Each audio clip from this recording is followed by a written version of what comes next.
Good morning students, welcome back to GT online classes. Today we will discuss another topic of chapter number 6 life processes, that is transportation. Transportation क्या है? Transportation is the movement of material from one part to another part, usually from the region of their available, मतलब जहाँ पे वो available होते हैं और जहाँ उनका यूज होता है और स्टोर करते हैं और एलिमिनेट करते हैं। ट्रांसपोर्टेशन अक्सर इन हर ऑर्गेनिज्म के अंदर ये होता है, चाहे वो बिल्कुल छोटे से छोटा है चाहे वो बड़े से बड़ा है। फंक्शन क्या काम होता है भाई? पहला तो फूड है, it is available at particular, जो फूड है वो पर्टिकुलर पॉइंट्स में अवेलेबल होता है। जैसे प्लांट्स के अंदर क्या बनता है खाना? लीव्स में, लेकिन रिक्वायरमेंट तो हर चीज़ को है। अब हमारे अंदर डाइजेस्ट कहाँ पे होगा? एलिमेंट्री कैनाल में, लेकिन इसको ब्रेन को भी जरूरत है, इसको लंग्स को भी है, हार्ट को भी, तो उसके लिए भी क्या चाहिए? हमें एक सिस्टम चाहिए। और इस तरह से जो वेस्ट प्रोडक्ट बनता है हमारी बॉडी के अंदर, उसको क्या किया जाता है? रिमूव किया जाता है। तो metabolic gases, oxygen and carbon dioxide are of two metabolic gases. तो मेटाबॉलिक गैसेज कौन कौन सी है भाई? Oxygen and carbon dioxide. Oxygen required by every living cells, oxygen हर लिविंग सेल्स को रिक्वायरमेंट होती है।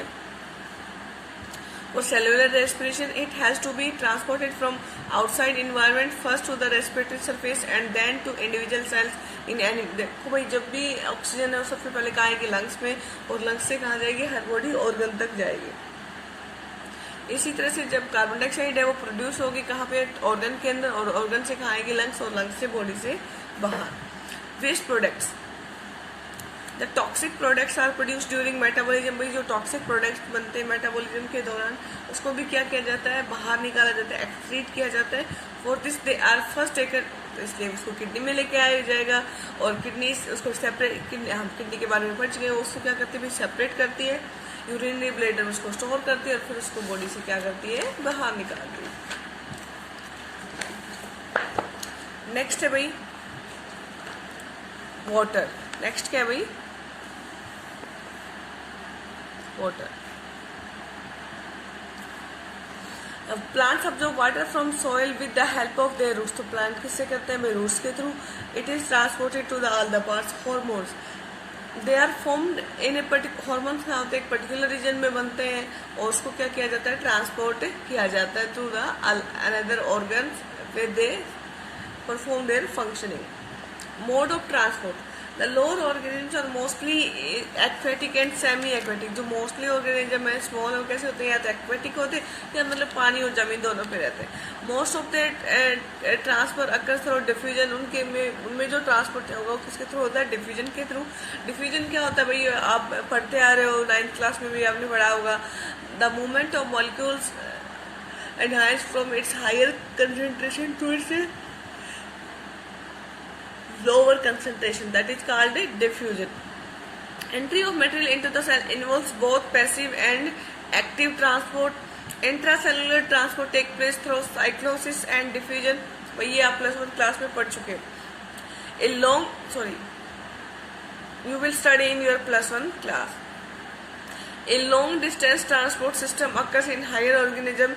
It is different in plants. भाई एनिमल और प्लांट्स में जो ट्रांसपोर्ट सिस्टम हो क्या होता है? अलग अलग होता है। Animals have circulatory system while plants have vascular strand. भाई एनिमल्स के अंदर क्या मिलेगा? सर्कुलेटरी सिस्टम, और प्लांट्स के अंदर क्या मिलेगा आपको? वस्कुलर सिस्टम मिलेगा। अब बात करते हैं हम ट्रांसपोर्टेशन इन ह्यूमन बीइंग, हमारे अंदर कैसे होता है भाई?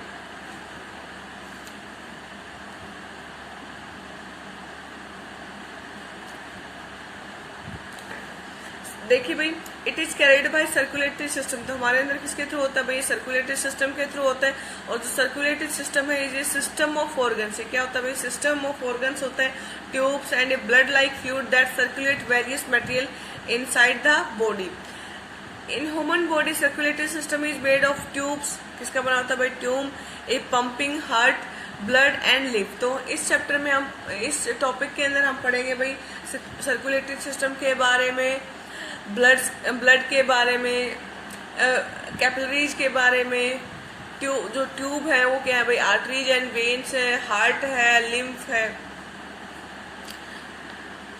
Heart and blood is called blood. जो हार्ट और जो ब्लड है उसको क्या बोलेंगे भाई? जो blood vascular system. The system having tubes, nodes and lymph. जिसके अंदर क्या मिलेंगे, ट्यूब मिलेंगी, नोड्स मिलेंगी, लिम्फ मिलेंगी, उसको क्या बोलेंगे, लिम्फेटिक सिस्टम। अब बात करते हैं ब्लड की, मोस्ट इंपॉर्टेंट है भाई, यहाँ से जरूर पूछा जा सकता है एग्जाम के अंदर।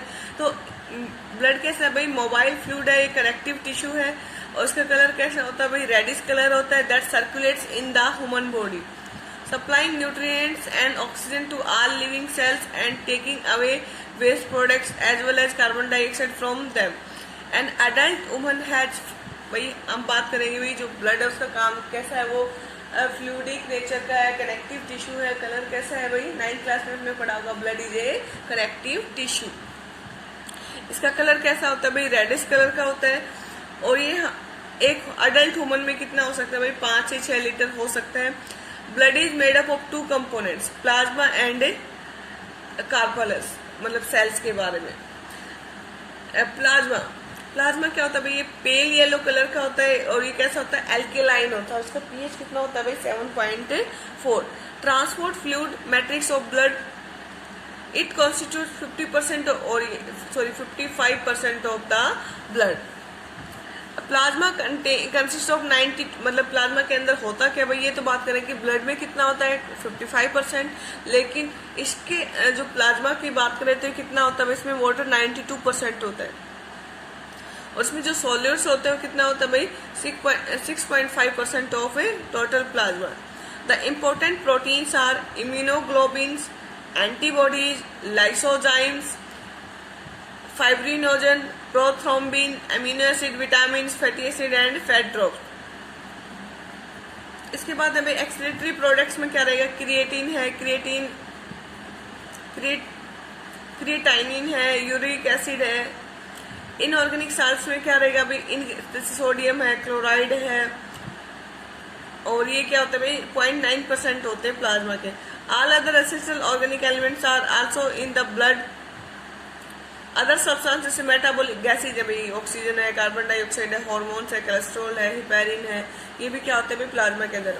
तो अभी जो कोविड-19 के बारे में आपने देखा होगा, कोरोना वायरस के बारे में, तो वहाँ पे एक सिंगल थेरेपी काम कर रही है, एक सिंगल जो जिससे ट्रीट करते हैं पेशेंट को, दैट इज प्लाज्मा थेरेपी। इसमें क्या करते हैं, जो पेशेंट रिकवर हो चुके हैं कोविड-19 से, उसका ब्लड लिया जाता है, उस ब्लड से प्लाज्मा को क्या किया जाता है, सेपरेट किया जाता है, और प्लाज्मा के अंदर क्या होती है, एंटीबॉडीज होती है, and these antibody are directly, this plasma is directly transplanted to the patient, और उसकी वजह से जो पेशेंट है उसको क्या मिलती है, इम्यूनिटी मिलती है, और वो धीरे धीरे क्या करता है, रिकवर करता है। तो प्लाज्मा क्या भाई वेरी इंपॉर्टेंट है इन द ट्रीटमेंट ऑफ कोविड-19। नेक्स्ट है भाई ब्लड कार्पोलासिस।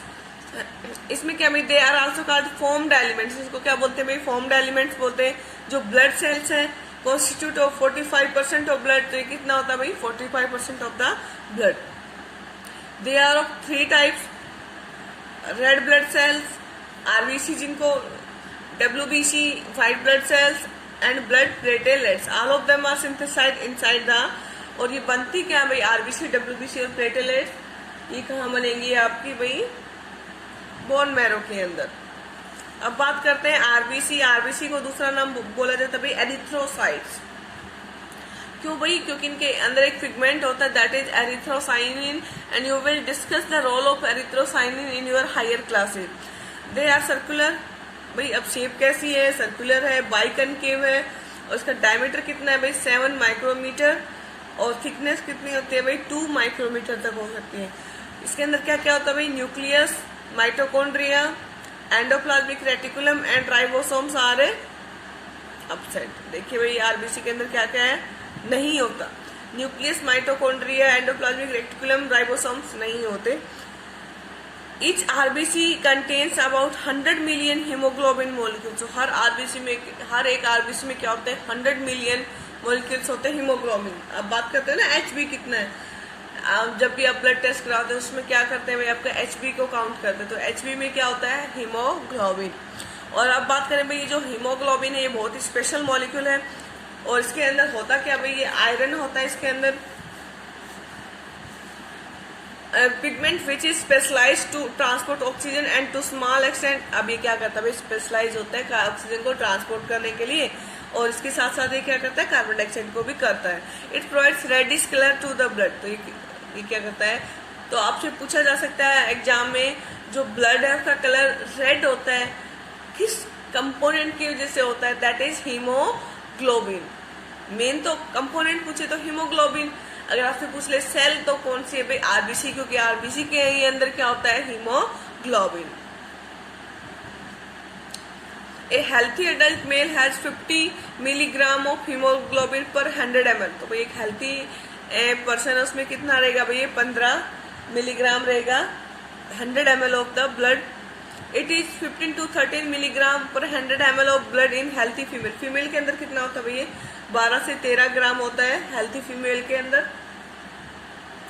अगर इससे कम है तो क्या है भाई, वो कैसा धीरे धीरे क्या हो सकता है, एनीमिक हो सकता है, और सीवियर भी हो सकता है अगर ज्यादा कम हो जाए तो। The number of RBC is कितनी होती है भैया, 5 मिलियन पर ml इन हेल्थी मेल में कितनी होती है भैया, 5 मिलियन पर ml, और फीमेल में कितनी होती है भैया, नियर अबाउट 4.5 मिलियन पर 100 ml। द आरबीसी की लाइफ स्पैन कितना होता है भाई, 120 दिन, और 5 to 6 million RBC are being destroyed and replaced every second in our body. तो भाई हमारी बॉडी के अंदर हर सेकंड के अंदर 5 से 6 मिलियन आरबीसी को क्या किया जाता है, डिस्ट्रॉय किया जाता है, मतलब उनके 120 दिन क्या हो चुके होते हैं, कंप्लीट हो चुके होते हैं। न्यू आरबीसी फॉर्म होते हैं जो बोन मैरो के अंदर होंगी। ओल्ड आरबीसी को डिस्ट्रॉय किया जाता है कहाँ पे भाई, स्प्लीन और लीवर में। The process of destruction of RBC is called haemolysis. जब हम आरबीसी को तोड़ते हैं बॉडी के अंदर, उस प्रोसेस को क्या बोलते हैं, हीमोलाइसिस। और आरबीसी को तोड़ा कहाँ जाता है भाई, स्प्लीन और लीवर के अंदर। इट इज देयरफॉर आल्सो, देखिए भाई स्प्लीन आल्सो स्टोर, जो स्प्लीन है वो क्या करता है भाई, आरबीसी को स्टोर करने का भी काम करता है इमरजेंसी के लिए। तो बॉडी के अंदर जो ब्लड बैंक है वो क्या है भाई, स्प्लीन। तो spleen is also called blood bank of the body. उसके बाद देखते भाई, देखो these are the shapes of erythrocyte cells, erythrocytes. Next है भाई डब्ल्यूबीसी, या डब्ल्यूबीसी को क्या बोल सकते हैं, ल्यूकोसाइट। दे आर कलर, भाई इनका कलर नहीं होता इसलिए इनको क्या बोला जाता है भाई, व्हाइट। और इनकी शेप क्या हो सकती है, डिफरेंट हो सकते हैं। साइज क्या हो सकता है भाई, 8 से 15 माइक्रोमीटर हो सकता है। नॉर्मल वैल्यू कितनी रहेगी भाई, ये 5000 to 8000 पर ml of the blood. Life span कितना होता है भाई, ओनली 12 आवर्स होता है। और क्या हो सकता है भाई, कुछ दिनों तक भी हो सकता है। White blood corpuscles are of 2 types, भाई जो डब्ल्यूबीसी 2 तरह के होते हैं, ग्रेन्युलोसाइट और ए granulocyte. Granulocyte process large size granule, इसके अंदर क्या होता है भाई, ग्रेन्यूल का साइज बड़ा होता है साइटोप्लाज्म में, और देयर न्यूक्लियस इज लोबुलेटेड। तो उसके जो न्यूक्लियस है वो भी कैसा होता है भाई, लोबुलेटेड होता है। Depending upon their reaction granulocytes are of 3 sub type. जो ग्रेन्युलोसाइट्स है फिर से फर्दर सब टाइप्स हैं, बेसोफिल हैं, योसिनोफिल्स हैं, न्यूट्रोफिल्स हैं। तो जो बेसोफिल्स हैं ये क्या होंगे भाई, बेसिक डाइसिस्टेन होते हैं, इसलिए इनका नाम दिया गया बेसोफिल्स। जो इयोसिन जो डाइसिस्टेन होते हैं उसको बोलेंगे इयोसिनफिल। और ये जो इयोसिन है कैसी होती है भाई, एसिडिक नेचर की होती है। न्यूट्रोफिल्स। एक ग्रेन्युलोसाइट आर डिवॉइड ऑफ, भाई एक ग्रेन्युलो का मतलब है ग्रेन्यूल नहीं होता है, एब्सेंट होता है। Their nucleus is without lobes. They are of 2 sub types, monocyte and a lymphocyte. White blood corpuscles are soldiers. तो भाई जो डब्ल्यूबीसी है वो क्या होते हैं, सोल्जर का काम करती हैं हमारी बॉडी के अंदर। तो जब भी कोई इन्फेक्शन होता है तो सबसे पहले जाके फाइट कौन करता है, डब्ल्यूबीसी फाइट करती है। ये डिफेंस भी करती हैं और टारगेट को, जो पैथोजन है या जो भी वायरस है या बैक्टीरिया, को क्या करती हैं, खत्म करने का भी काम करते हैं। दे आर आइदर फैगोसाइटिक्स और इम्यूनोसाइटिक। तो भाई इनका नेचर है, ये अभी आपके सिलेबस में नहीं है लेकिन मैं थोड़ा सा बता देती हूँ। फैगोसाइट या तो क्या करेंगी, जो टारगेट जो भी पैथोजन है या हार्मफुल बैक्टीरिया या वायरस है उसको क्या करेंगी, अंदर लेंगे, उसके बाद उसको डिस्ट्रॉय करेंगी। या उसको क्या करेंगे भाई, इम्यूनिटी मतलब एंटीबॉडी बनाएंगे और एंटीबॉडी से उसको क्या करेंगे, खत्म करेंगे। द फैगोसाइट इंजेस्ट, मतलब वो मैंने आपको बता दिया क्यों क्या करते हैं, पूरी तरह से उसको इंजेस्ट कर लेते हैं, अंदर ले लेती है। और इम्यूनोसाइट्स क्या बनाती है, एंटीबॉडी बनाती है। अब ये डिफरेंस दिखा रखा है भाई WBC और RBC में, ये हम पहले ही अभी पढ़ा है। तो आप क्या करोगे, आपका होमवर्क है कि आपको डिफ्रेंशिएट करना है किसके बीच में भाई, RBC एंड WBC। इम्पोर्टेंट है भाई एग्जाम पॉइंट ऑफ व्यू से भी।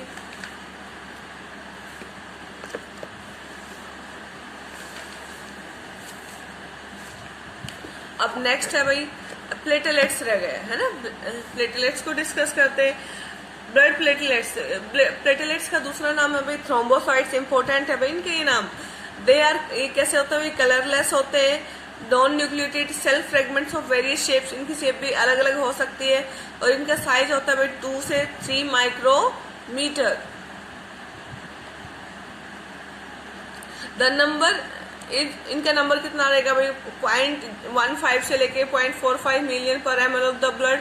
लाइफ स्पैन कितना होता है भाई, 7 से 10 दिन हो सकता है। और ये किस में हेल्प करते हैं भाई, ये क्लॉटिंग में हेल्प करते हैं, ब्लड क्लॉट करने में हेल्प करते हैं। अब बात करेंगे फंक्शन ऑफ ब्लड। काम क्या है भाई, ट्रांसपोर्ट करता है भाई, ये ऑक्सीजन को ट्रांसपोर्ट करता है, न्यूट्रिएंट को ट्रांसपोर्ट करता है, वेस्ट प्रोडक्ट को ट्रांसपोर्ट करता है, हार्मोन्स को करता है, वाटर बैलेंस रखता है भाई बॉडी के अंदर, रेगुलेशन ऑफ बॉडी टेम्परेचर को भी रेगुलेट करता है, पीएच को मेंटेन रखता है भाई, बॉडी के डिफेंस में काम करता है। और ये जहाँ पे भी इंजरी होती है वहाँ पे क्या करता है, प्लगिंग का काम करता है, वहाँ पे जाके घाव को क्या करता है, बंद करने का काम करता है। तो this is all about blood and we will discuss another components of circulatory system in next class.